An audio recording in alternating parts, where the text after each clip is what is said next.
मनीष कश्यप भी उतना ही बड़ा अपराधी है जितना बड़ा अपराधी कहीं ना कहीं पीछे के रास्ते से मीडिया हाउस है। मुझे तो यही नहीं पता भारतीय जनता पार्टी और ईडी सीबीआई के पास ऐसी कौन सी जादू की छड़ी है कि ईडी सीबीआई विपक्ष के तमाम नेताओं के पीछे पड़ जाता है। लेकिन वही बंगाल का चुनाव शारदा चिट फंड के नाम पे लड़ा गया था, वही मुकुल राय भारतीय जनता पार्टी में शामिल हो जाता है तो राष्ट्रीय उपाध्यक्ष बन जाता है। ये देश कलम और किताब से चलेगा या बाबाओं से चलेगा? ये देश लोकतंत्र और संविधान से चलेगा या आस्था से चलेगा? मैं तो कह रहा मनीष कश्यप को तो खुल के बता देना चाहिए चैनल के अंदर करे कॉन्फ्रेंस करके कि मेरे पीछे कौन है भाई। मैं तो कहता हूं बिहार सरकार और तमिलनाडु सरकार, दोनों सरकार मिलकर सही को आका निकाल कर दे और दोनों सरकार मिलकर दूध का दूध और पानी का पानी देश की जनता को दे। आप क्या कहना चाहते हैं कि मनीष कश्यप के साथ गलत हो रहा है? जो भी है मैंने ये नहीं कहा कि मनीष कश्यप के साथ गलत नहीं हो रहा है। मनीष कश्यप की गलती यह है कि उसने खबरों को जांच कर परख कर तथ्य की खबरों को चलाने का काम नहीं किया।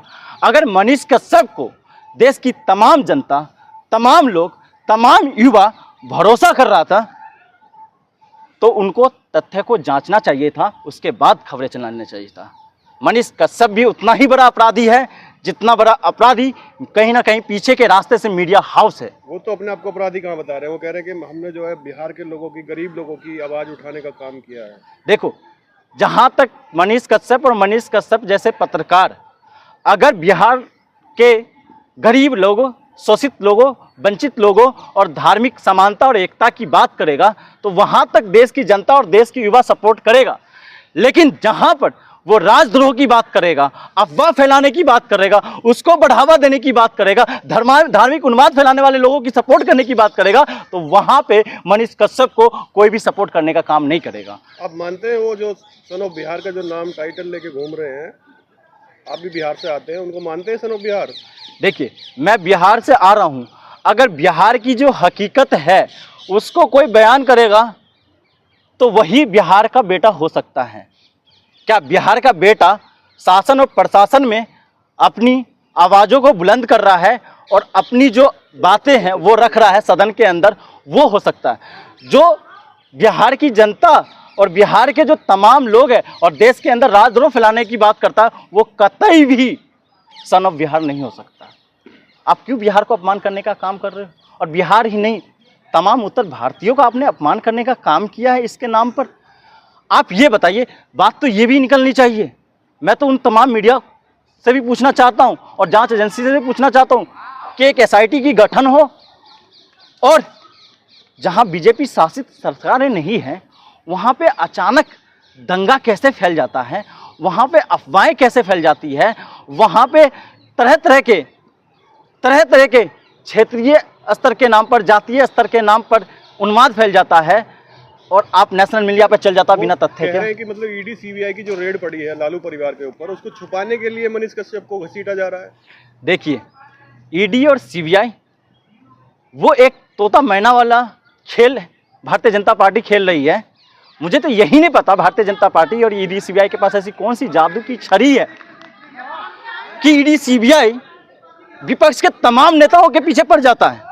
लेकिन वही बंगाल का चुनाव शारदा चिट फंड के नाम पे लड़ा गया था, वही मुकुल राय भारतीय जनता पार्टी में शामिल हो जाता है तो राष्ट्रीय उपाध्यक्ष बन जाता है। वही हेमंत विश्वकर्मा के नाम पर असम का चुनाव लड़ा गया था और भारतीय जनता पार्टी में शामिल हो गया तो वो मुख्यमंत्री बन गया। वही एकनाथ शिंदे के नाम पर और अजित पवार के नाम पर महाराष्ट्र के अंदर चुनाव लड़ी गई, वही भारतीय जनता पार्टी के साथ मिल जाता है तो पूरा नाप साफ हो जाता है। तो उनकी पॉपुलैरिटी है, वो कह रहे हैं कि बिहार में जो है मेरी इतनी छवि है, इतना मैंने काम किया है लोगों के लिए, तो बिहार के लोग मुझे प्यार करते हैं और जो नीतीश तेजस्वी यादव अपना मुख्यमंत्री बनने का जो सपना है उनका, वो पूरा नहीं होने देंगे। चैलेंज कर रहे हैं इस बात को। देखो, भारतीय जनता पार्टी हमेशा उनके जो अपोजिशन होती है ना, उनको चैलेंज करने का काम नहीं, खात्मा करने का काम करती है। और खात्मा करने का काम अगर लोकतंत्र में हो रहा है ना तो आप समझ लीजिए संविधान की हत्या भारतीय जनता पार्टी और लोकतंत्र की हत्या कर रही है। और लोकतंत्र की हत्या का मतलब ये हुआ कि भारत में कहीं ना कहीं तानाशाही पनप रही है। मनीष कश्यप के बारे में क्या बोलेंगे? वो चेतावनी दे रहे हैं, क्या आप क्या कहना चाहेंगे इसके बारे में? देखो, मनीष कश्यप कहीं ना कहीं अपने रास्ते से भटक गए हैं। रास्ते से भटकने का काम मैं यही इसलिए कह रहा हूँ, यही इसलिए पर्याय दे रहा हूँ मैं कि कभी वो आम आदमी की बात करते थे और शासन और प्रशासन पे जो गलत हो रहा था, अन्याय के साथ नहीं थे, न्याय की बात करते थे। लेकिन आज देख रहा हूँ एक किसी ने पीछे के रास्ते से उन्हें किसी ने कान भरने का काम किया है, या पीछे के रास्ते से उन्हें क्या मनसा है, चुनाव राजनीति पार्टी में जाना है या सांसदी का चुनाव लड़ना है या विधायकी का चुनाव लड़ना, मुझे नहीं पता है। किसी पार्टी को खुश करने के तंज पर आप अपना काम कर रहे हैं, तो वो जनता का विश्वास निरंतर खोते जा रहे हैं। आप भाजपा से मिला हुआ बता रहे हैं उनको? मुझे नहीं पता वो भारतीय जनता पार्टी से मिले, किस पार्टी से मिला, मुझे इतना पता है कि वो जनता का विश्वास खो रहे हैं मनीष कश्यप। नहीं, जनता तो उनके साथ है, लगातार जनता ट्विटर पे जो है मैं कह रहा हूँ जनता उनके साथ हो रहा है। मैं कह रहा हूँ जनता उनके साथ था, जनता उनके साथ है नहीं। आज जनता उनसे ट्रेंड होने का मतलब यह है कि जनता आज उनसे सवाल पूछ रही है कि आपने बिना तथ्य का क्यों बिहार और भारत के अंदर राजद्रोह फैलाने का काम किया है। आप राजद्रोह का मुकदमा के तहत आपको जेल के अंदर होना चाहिए। आपने देश को तोड़ने की बात कही है, आपने आम आदमी को परेशान करने की बात कही है। जो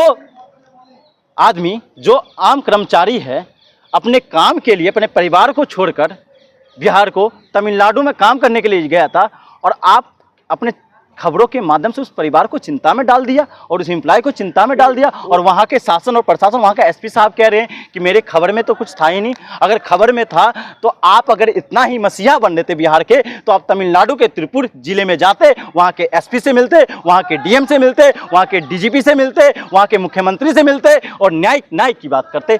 आप बिहार से खबरें चलाकर आप न्याय की बात नहीं कर सकते। धीरेन्द्र शास्त्री जी से मुलाकात हुई है, उनकी कह रहे हैं कि मतलब जो वो हिंदू राष्ट्र बनाने की मांग कर रहे हैं, उनका आशीर्वाद उनके ऊपर है, मनीष कश्यप जी के ऊपर। आप किस धीरेन्द्र शास्त्री की बात करते हो?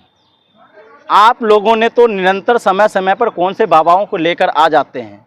ये देश कलम और किताब से चलेगा या बाबाओं से चलेगा? ये देश लोकतंत्र और संविधान से चलेगा या आस्था से चलेगा? मैं कह रहा हूं आस्था अपनी जगह है, वास्तविकता अपनी जगह है। देश को वास्तविकता से देश अगर चलेगा, पर्चा बनाने की बात करते हैं आप जैसे लोगों का। मैं कह रहा हूं साइकोलॉजी की पढ़ाई, माइंड रीडर की पढ़ाई है, और जैसे बहुत सारे चीज़ें, मैजिस्ट्रेट की पढ़ाई, बहुत सारी पढ़ाई है। मैं साइकोलॉजी के अंदर बहुत सारे सब्जेक्ट है। अगर 5 साल से कोई बच्चा एक ही सब्जेक्ट पढ़ रहा हो, तो क्या वो परिपक्व नहीं हो जाएगा ग्रेजुएशन आते आते तक? आप ये बताइए, मैं अगर साइकोलॉजी का स्टूडेंट, अगर 3 साल मैंने साइकोलॉजी खोलने की बात करते हैं, नंगा करने की बात करते हैं वो विरोधियों को। आप शब्दों में ही देख लीजिए, जो बाबा असभ्य वर्डों का यूज कर रहा हो वो बाबा, वो उस तरीके से नहीं, आपने एक वर्ड बोला, वो बाबा ठटरी बांध देंगे आप जैसे। हाँ, कोई साध्वी आती है, शस्त्रों की बात करती है, कोई कहता है शास्त्रों से देश चलेगा, शस्त्रों से देश चलेगा। मैं कहता हूँ कलम और किताब से देश चलेगा भाई। मैं कहता हूँ लोकतंत्र संविधान से चलेगा, शासन और प्रशासन से देश चलेगा, सदन से देश चलेगा, और ये देश जनप्रतिनिधियों से चलेगा, आम जनता से चलेगा देश। आपको नहीं लग रहा कि गरीब जो गरीब है, कि वो गरीब बता रहे हैं अपने आप को मनीष कश्यप, उनकी आवाज़ दबाई जा रही है बिहार में? वो कह रहे हैं हम लगातार भ्रष्टाचार के खिलाफ और जो गलत चीज़ें हैं बिहार में, उनके खिलाफ हम आवाज़ उठाते हैं, और हम जैसे लोगों को दबाया जा रहा है बिहार में। ये बताइए, मनीष कश्यप को आज मनीष कश्यप को पूरा देश जानता है, तो किसकी वजह से जानता है आपको पता है? उसी बिहार के तमाम जो आम लोग हैं उन्हीं की वजह से जानते हैं। हकीकत मानोगे? ये हकीकत तो मानना पड़ेगा आपको। आज अगर बिहार की जनता, तमाम देश की जनता और तमाम देश के लोग मनीष कश्यप से सवाल पूछ रहा है कि आपने ऐसा क्यों किया, तो क्या तमाम लोग गलत है और मनीष कश्यप सही है? अगर जांच एजेंसी काम कर रही है, एसआईटी उस पर काम, एसआईटी में गठित होना चाहिए। मैं तो मनीष कश्यप को तो खुल के बता देना चाहिए चैनल के अंदर कॉन्फ्रेंस करके कि मेरे पीछे कौन है भाई, खुल के नाम ले लो। ब्रांड एम्बेसडर बताते हैं अपने आपको बिहार का। वो बॉस, ब्रांड एम्बेसडर कह देने से कोई हो जाएगा? ब्रांड एम्बेसडर सम्राट अशोका है बिहार का, ब्रांड एम्बेसडर लिच्छवी है, राजा लिच्छवी है, चाणक्य रहे हैं, उन्हीं को आदर्श बताते हैं अपना। वो मैं बताने से कुछ हो जाएगा? देश की जनता, आपकी जनता, मैं क्या मानना हूँ, देश की जनता क्या मानना है, बिहार की जनता क्या मानना है? और यहाँ जो ऊपर जो बैठे हुए बुद्धिजीवी लोग क्या मानना है, उस पर सवाल करो ना। अगर मैं आज कह दूंगा देश का प्रधानमंत्री का, मैं देश का प्रधानमंत्री हो गया। आज मैं कहता हूँ यूएन का सेक्रेटरी का, मैं सेक्रेटरी हो गया। तो भविष्य के मुख्यमंत्री बन सकते हैं क्या मनीष कश्यप जी? अरे बॉस, जिनसे लालसा है उनसे ये सवाल पूछेगा तो बहुत अच्छी बात है। मैं कह रहा हूँ मुख्यमंत्री जैसा काम आप कीजिए तो आप भी बन जाइएगा। मैं कह रहा हूं आप जनता की नाक बनिए। तेजस्वी जी, जो तेजस्वी यादव हैं, उनको खतरा लग रहा है मनीष कश्यप जी से, जैसे उनकी लगातार पॉपुलैरिटी बढ़ रही है। वो कह रहे हैं कि वो लालू परिवार से आते हैं और मैं जो है जमीन से जुड़ा हुआ, गरीब के घर, जवान के घर पैदा हुआ हूँ। मैं कह रहा हूँ आप लोग, तमाम जो मीडिया लोग हैं, एक सवाल उठा के लेकर जाते हैं कि तेजस्वी को कभी मनीष कश्यप से खतरा है, तेजस्वी को कभी खतरा है तो कन्हैया कुमार से खतरा है, तेजस्वी को कभी खतरा है तो चिराग पासवान से खतरा है, तेजस्वी को कभी खतरा है तो प्रशांत किशोर से खतरा है, तेजस्वी को कभी खतरा है तो जितना मांझी के लड़के से खतरा है, तेजस्वी को कभी खतरा है तो वहाँ के जो तमाम जो छोटे मोटे पार्टियों के जो नेता है, किसी को ले आ जा तो एक लड़की निकली है बिहार की ही है, उनसे खतरा है। अरे भाई, तेजस्वी को खतरा है तो तेजस्वी को वहाँ की जनता क्यों मान रही है, क्यों सीट दे रही है वहाँ की जनता, क्यों उन्हें उप मुख्यमंत्री बना दिया, आप बताइए, मैं आपसे ही पूछ रहा हूँ। नहीं, वो तो विरासत में मिला है ना उनको। अरे सर, बनाया थोड़ी ना है, विरासत में मिला है सर। विरासत, मुख्यमंत्री थे, माता मुख्यमंत्री थी इनकी, विरासत में आपको चांदी की चम्मच लेके वो पैदा हुए हैं, लेकिन वो कह रहे हैं कि हम स्टील की चम्मच है हमारे पास, और स्टील की चम्मच बहुत मजबूत होती है। मैं ये कह रहा हूँ कि विरासत में मिलना और विरासत को संभालना दोनों चीज़ों में बहुत डिफरेंट है सर। आज उदाहरण दे रहा हूँ, जिस तरह से आज तमाम जो पार्टियां हैं, मैं कहने का हूँ केंद्र की सरकार, जो वर्तमान सरकार है भारतीय जनता पार्टी, आज ये कह रही है कि कांग्रेस ने 70 सालों में कुछ नहीं किया। मैं कह रहा हूँ जो नींव कांग्रेस ने दिया, उस नींव को बेचने का काम अगर कोई करा तो वो किसी अभिभावक का कोई संतान होगा कि पेरेंट्स का संतान, तो नक्कार ही होगा, मक्कार ही होगा ना। अगर आज तेजस्वी यादव जी ने अपने लालू की जो उनकी छवि थी उनको बरकरार रखने का काम कर रहे हैं, तो कहाँ से तेजस्वी जी कह दिए कि आपने कि उनके पास उन्हें वो पहले से महल मिला था और चांदी की चम्मच मिला था। अरे भाई, उन्होंने 24 सीट थी जब लालू प्रसाद यादव जी जेल से बाहर थे, तो बिहार के अंदर उनके पास 24 सीट थी और आज 80 सीट है। तो आप कैसे मान लीजिए कि तेजस्वी यादव ने अपना दमखम नहीं दिखाया। कार्रवाई हुई है, हाल ही में जो कार्रवाई हुई है मनीष कश्यप जी के ऊपर, वो पर्याप्त कार्रवाई देख रहे हैं या इससे ज्यादा कुछ मान रहे हैं अभी आप? नहीं, मैं इससे ज्यादा कार्रवाई मान रहा हूँ। मैं मनीष कश्यप से मैं उगलवाना चाह रहा हूँ। मनीष कश्यप से मैं तो कह रहा हूँ बिहार सरकार और तमिलनाडु सरकार, दोनों सरकार को मिलना चाहिए, क्योंकि इसको करवाने वाला कोई और है, करवाने वाला कोई और है। वही लोग हैं जो महाराष्ट्र के अंदर मराठा और उत्तर भारतीयों के नाम पे करवाया था। मैं फिर से कह रहा हूँ, वही मीडिया हाउस भी है। मैं तो कह रहा हूँ दूध का दूध, पानी का पानी, एक SIT गठित कर दो, दोनों सरकारें मिलकर बातें करें, और दोनों सरकार मिलकर बातें करके, और जो हिंदुत्व का हकीकत वो निकल, वो हिंदुत्व की आड़ में आ रहे हैं, कह रहे हैं हिंदुत्व की बात वो कर रहे हैं लगातार। मैं कह रहा हूँ हिंदुत्व में हिंदुत्व लोग कौन है? मैं कह रहा हूँ हिंदू में हिंदुत्व कौन एडजस्ट करता है? मैं तो आपसे ही पूछना चाहता हूँ, आपको नहीं पता है कि जातीय असमानता सबसे ज़्यादा इन 8 सालों में बढ़ी है? हिंदू के नाम पर जो हिंदू की बात करते हैं, हिंदू को सबसे ज़्यादा उन्हीं हिंदू लोगों से खतरा है। आपको पता है कट्टर के नाम पे कौन लोग कट्टर हिंदू बनना चाह रहे हैं? आपको नहीं पता है कि वो अपनी खोई हुई जमीन को वापस लाना चाह रहे हैं उस कट्टरता के नाम पर, हिंदुओं के नाम पे? अरे भैया, तो ये जाता है कि मुस्लिम कट्टर है, हिंदू कहाँ से कट्टर हो गए? अरे भैया, जो लोग देश की तोड़ने की बात करते हो, आज वही लोग ये कहता है कि मैं अखंड भारत की बात कर रहा हूँ, तो कहाँ से ये वाजिब है? आपको नहीं पता, जिन्ना के साथ हिंदू महासभा श्यामा प्रसाद मुखर्जी ने सरकार बनाई तो पाकिस्तान का टुकड़ा करवा दिया। आपको नहीं पता है, उससे पहले यही जो कथाकथित जो अपने आप को कहता है कि मैं हिंदू हिंदू हिंदू और मैं हिंदू एकखंडित भारत की बात करता हूँ, अफगानिस्तान को टुकड़ा करवा दिया।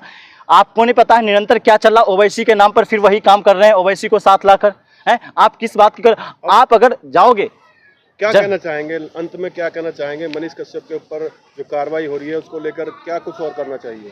मैं कह रहा हूं, फिर से एक ही बात कहूंगा, फिर पॉइंट आउट एक ही बात करूंगा कि दोनों सरकारों को मिलकर जनता का विश्वास लेकर एक SIT का गठन करे। SIT का गठन निष्पक्ष हो, SIT का गठन सुप्रीम कोर्ट के अधीन हो, और वो जो याचिका है, वो उनका जो याचिका है वो दायर करे, और तरीके से दायर करे, और दूध का दूध, पानी का पानी निकले, और देश की जनता को हकीकत निकल के पता चले। नेशनल दस्तक की आपसे गुजारिश है कि अगर इसको बचाना चाहते हैं तो नेशनल दस्तक को सब्सक्राइब करने के लिए रेड कलर के सब्सक्राइब बटन को दबाएं, फिर बेल आइकन की घंटी दबाएं। नेशनल दस्तक को बचाने के लिए बहुत जरूरी है कि हर खबर को शेयर करें, लाइक करें, कमेंट जरूर करें।